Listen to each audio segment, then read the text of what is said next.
Is Dark and Darker a dead game? No, not yet anyway.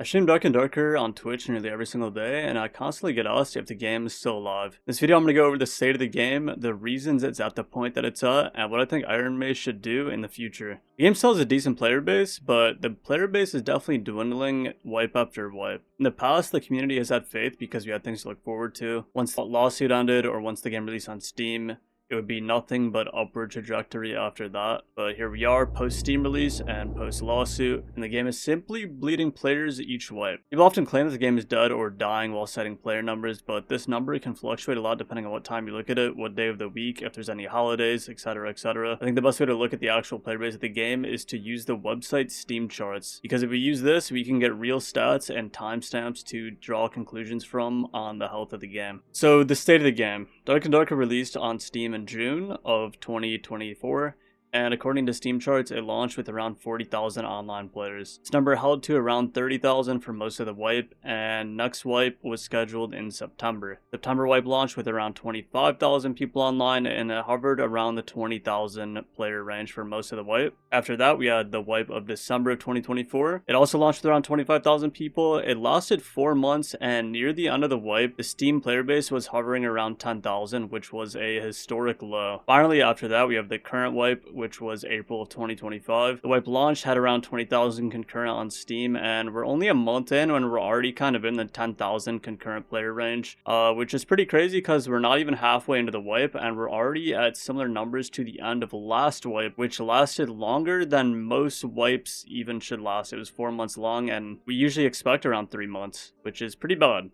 There's a strong argument you can make that yes, the game is currently dying if you look at these numbers. In this video, I want to talk about why I think that is, and what I think they need to do to turn this game around and set Dark and Darker on the right path. I know a lot of people think this game is doomed, but I really do love this game, and I hope that if they make the right decisions, this game can bounce back. A great game that proves that it's possible for lower player-based games to bounce back is Rust. If you look at the Rust Steam charts, this is what every single company wants to see when they open their stat page. When Rust launched, it had a bit of an explosive entrance. It hovered around 35k concurrent about a month into release. Over time, this number did dwindle down to around 5,000 players, which is pretty low, and I'm sure a lot of people at this time were also saying Rust was on its way out, dead game, it's over. But over the years, Rust went from 5,000 concurrent, went to 15,000 the next year, 25,000 the year after, and it's only kept climbing since then. It's had ups and downs, but Rust went from a game that was near death, arguably at 5,000 players, all the way up to one of the top games at Steam. It usually sits around 100,000 players online at any given day, and I think this could be Dark and Darker one day. So the first question is, how did we get here?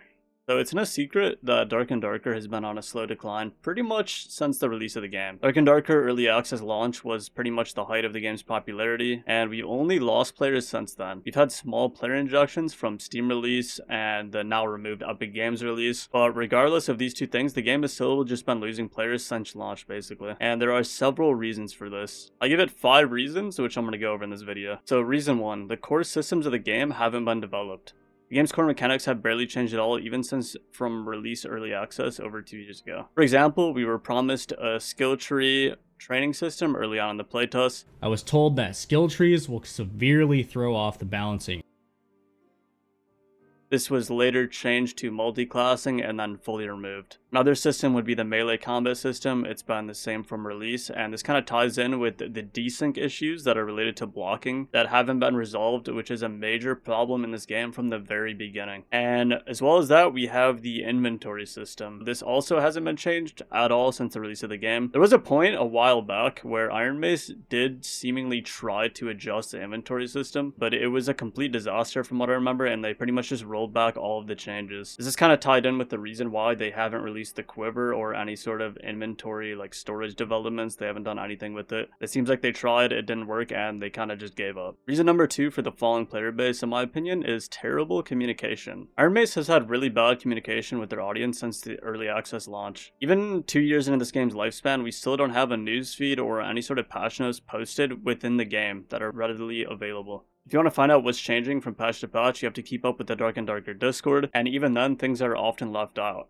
On top of that, the game doesn't have any sort of public roadmap. You've only been told that things are on their way, and left to guess when that would be. Additionally, in the recent wipes, some of the only communication we received mid-wipe from SDF, the vision behind the game, is in various streamers' chats. People will talk about these chats on Discord or Reddit and take screenshots, but if you're not immersed in Dark and Darker social media, you would have literally no idea what's going on with the development of the game. I think the third biggest problem that's been plaguing this game is the flip-flopping of changes that they've made. So Iron Mace has done these constant back and forths, and I have many examples of this, but they've done it in pretty much every aspect of the game. My first example, it's a simple one, is class balance changes. If you search in the Dark and Darker announcements on Discord the words Axe Specialization, which is a barbarian perk, the number has went from 5 weapon damage to 10% physical damage bonus to 3 weapon damage to 5 weapon damage to 3 weapon damage to 5 weapon damage to 3 weapon damage. That wasn't an exaggeration or a joke, that is literally the path that this perk has gone on. And there's a lot of other perks and abilities that have had a similar path. But another example of this is more of a major system in the game, which was removing and adding back the BR circle. So obviously we have this battle royale circle. If you're within the circle, you don't take damage. If you're outside of it,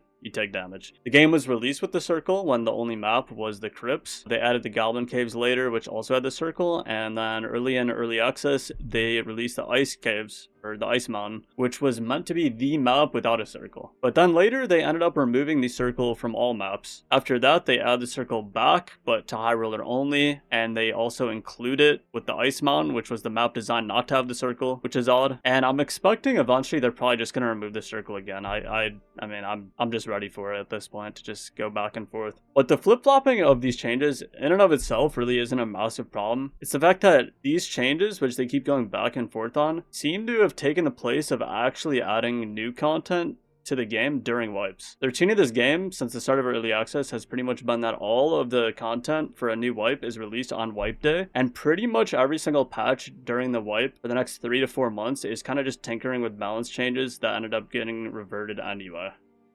Another very big problem for this game is the amount of queues. So a big problem this game has suffered from is the sheer amount of queues that have been added, putting the already dwindling player base into a million different queues, which in turn leads to dead lobbies, which leads to people quitting the game, which leads to more dead lobbies, which is just a cycle that continues. So I'm sure you get the point. So to understand just how insane the amount of queues are on this game, I'm going to do some simple math. We have 3 maps. Each map has 3 party sizes: solo, duo, trio. And then each map has 4 gear score brackets. So it's 3 times 3 times 4, that's 36. Then we have 8 regions, so 36 times 8 is 288 queues. We also have arena on 8 regions, so that's 296 when arena's up. And we have adventure mode on 8 regions with 3 maps, which is another 24, so that's 320 queues. This game has 320 separate queues.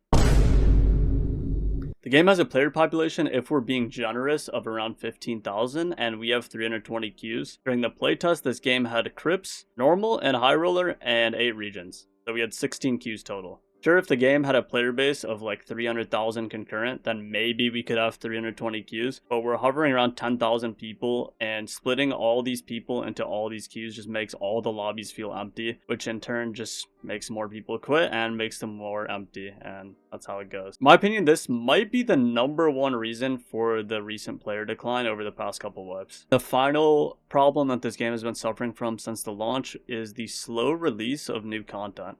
So everyone was giving Iron Mace the benefit of the doubt for the first 1 to 2 years when it came to generating new content because 1, they were a very new company, and 2, they had an ongoing legal battle with Nexon. If you fast forward a couple of years though, the lawsuit is concluded. Seemingly, I don't know, I've been told that Nexon will just refile, keep them trapped in legal hell forever, but I'm no lawyer and I have no idea if it's actually true. But regardless, they publicly stated that they now have over 100 employees working at this company. And despite these 2 hurdles no longer being an issue, the rate of releasing content has been extremely slow. You basically only get new content once every 4 months. Even then, the amount of things added is kind of small. Older classes feel completely neglected because when new stuff does come out, it's very rarely for any of the original classes. This has been most an issue the last 2 wipes in my opinion, especially the current one, because this wipe really nothing major was added to the game other than PvE mode, which for existing players, that's not really a huge draw. Yeah, so since Sorcerer, which was 6 months ago, not really anything big has been added. It also disturbs me to my core that Rogue hasn't gotten a single new weapon since playtest 4, which was in February of 2023. Now, those are the 5 biggest issues facing this game, in my opinion, and the reason the player base has been falling over these past couple of years. And here's how I would fix all of them. I'm no expert, but I have played this game pretty much every single day for the past 2 years, and I think I have some okay ideas. I'm not saying I could just solve this instantly. If I was given SDF's job, like, yeah, there'd probably be a lot of problems, and I wouldn't know exactly what to do. But I think I have some good ideas, and hopefully if Iron Mace listens, it will help the game in the long term. First thing I would recommend would be to prioritize developing existing systems instead of just releasing new stuff. Adding a quiver might seem trivial, but that would most likely come with an entire overhaul of the inventory system, and include a multitude of other changes as well. I think Iron Mace underestimates how much the player base would appreciate changes like this compared to releasing a shiny new class or map. People have been begging for blocking to be looked at, for quivers to be implemented, and those things being worked on would be a nice gesture to the community, and I think it actually would matter. It might seem small, but I really think it would matter. Next would be to include a publicly available list of patch notes that you can browse within the game. It would also be great if SDF or the management at Iron Mace would communicate more in the Discord and give us a realistic timeline of future changes that they're planning. Their communication has gotten better with the tavern table that they've been doing, but it still feels like we're left in the dark most of the time when it comes to the future plans for this game. Next, it's time to stop the flip-flopping of changes. They need to make a plan and stick to it. If we're spending our time adding something and reverting it and adding it back and reverting it again, there's just no possible way that this is an effective use of dev time. So obviously I don't know the inner workings of Iron Mace as a company. I can't be sure how many resources are being spent changing axe specialization back and forth 20 times, so maybe this isn't even a real problem, but from the outside looking in, it seems like it's a huge waste of time and effort. Moving on to the problem of the queues. Well, this is a massive issue for the game. It's not an easy one to solve. The reality of the situation is that fundamentally, to reduce the amount of queues, you're going to make some players unhappy. Out of all the queues in the game, there will be at least one player that is going to be upset if any singular one of them are removed. So I don't know exactly how to tackle this problem, but I do think it's something that we should probably start testing and maybe experimenting. So as a start, this might sound extreme, but maybe remove solos, remove duos, or even remove trios. So I'm a trios player, but at this point, I don't even care if they remove it just to focus on solos or duos, because all I want is the lobbies to feel populated. My personal experience, it feels like no matter what game mode I play, players are just extremely rare to come across. And even sometimes I'll hit a early blue just to check the lobby and see if anyone is in there. And then I look and there's no one in my lobby, and it's just such a bad feeling, man. If they don't want to remove any of the solo duo trio, they could also try removing gear score brackets. They could try limiting what maps are playable, maybe. For example, I don't know, Goblin Caves is only active on the weekends, or they add some sort of rotation, so it's crypts for 1 day or 2 days or 3 days, and then it's only ice caves, or something like that. I don't know which idea is the best, but I know 100% for sure that we need to reduce the amount of queues on this game. My final point is about the slow release of new content, and that's not really something I can provide a fix for. At the end of the day, it's just my opinion from observing the game, and like I said earlier, I don't know the inner workings of Iron Mace as a company. All I do know from my limited research is that they said they had 100 employees, and that does seem like a lot for a game company, at least when I've compared it to other games, and it just feels like they're moving extremely slowly. So this could be because SDF is a bottleneck. Several people who have worked at Iron Mace have said that everything needs to pass through him and it slows everything down. But yeah, without being personally involved at Iron Mace, I don't really know how they could solve this issue, but it is something that needs to be worked on. I think it is one of the major problems of the game and the reason the player base has been falling. So in conclusion, this video might seem very negative. It's kind of just a rant listing everything bad about the game and the reasons it's kind of been slowly dying, but despite all this, I still love the game. I played it almost every single day since early access launch almost 2 years ago, and I really do think if the game was on the right track, it could be a top game on Steam. This game as a concept is incredibly brilliant and unique, and if the execution was done well, I think the game could pop off. And yeah, those are my thoughts on the state of the game. One last thing, let's go ahead and buff for Oak. Peace.